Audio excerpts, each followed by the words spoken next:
دي مسجلة يا جماعة. الموضوع بتاع النهاردة عن حادثة وفاة الفنان تامر ضياء.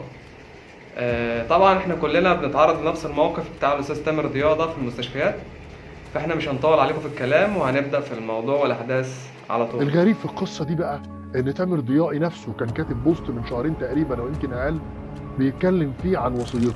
عارفين كتب ايه؟ احتفل بابنه بعد تخرجه وودع زمايله بقعده شاورما، لكن بضربه قلم مات فجاه.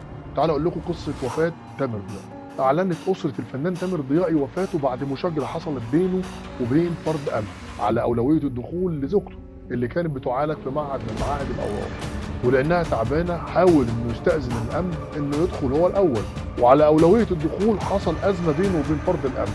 الموضوع تطول شويه لدرجه ان تامر ضيائي الله يرحمه ضرب فرد الامن بالقلم، راح فرد الامن ضربه بالقلم كمان، وحصل مناوشات ومشاجره كبيره جدا قدام الناس. راح مقرر تامر ضيائي انه ما يخش المستشفى ويمشي وياخد مراته، لكن ما حصلش كده. لكن اللي حصل كان مفاجئ للجميع. تامر ضيائي وقع فجاه، اغمى عليه، الناس جرت، لكن للاسف جرعة. ثواني يا ماما لو سمحتي، يعني ايه مفيش جرعة؟ بعد اذنك بعد اذنك، يعني ليه مش هي اللي عندها. معلش هي تعبانة وبتلف من بدري. ماليش فيه، لا مش هي علي صوتها بتكلمك. لا لا هي تعبانة، لو سمحتي انا بكلمك. انا مش عايزه اتكلم. يعني ايه تمنعي علاج كيماوي عن واحدة مريضة؟ اشتكيني. اشتكيكي؟ روح اشتكيني. حاضر انا هشتكيكي. اشتكيني مفيش جرعات.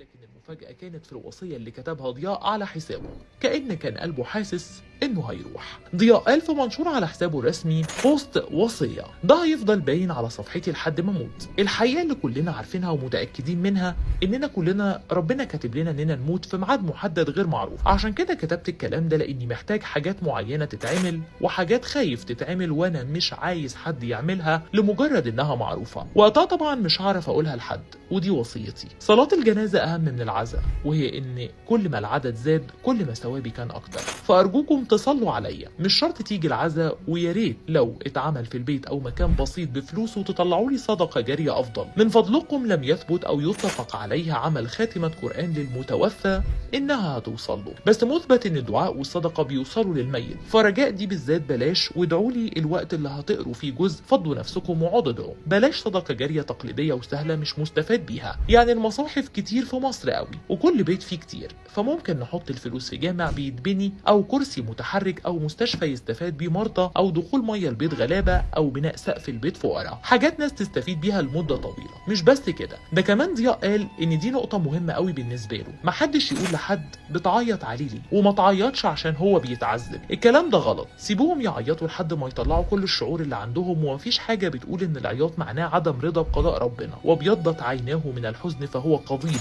اهم حاجه تاني هي الدعاء وبس، والصدقه. ضياء كمان قال من فضلكم تكثفوا الدعاء وقت نزول القبر، وتتصدقوا باي حاجه بنيه ان ربنا يجعل قبري روضه من رياض الجنه ويثبتني عند السؤال، لان ده اهم وقت ليا. ويا ريت كمان بعد ما تدفنوني تقعدوا معايا شويه، ما تستعجلوش تمشوا علشان تونسوني في ليله زي دي. الموت علينا كلنا حق، واحنا كلنا امانات ربنا وهيردها تاني. فالحزن على الفراق هونوه على نفسكم بالدعاء ليا علشان ابقى في سعاده لحد ما اقابلكم تاني. واللي بيحبوني يدعوا لي كتير عشان لو مفيش حد يدعيني.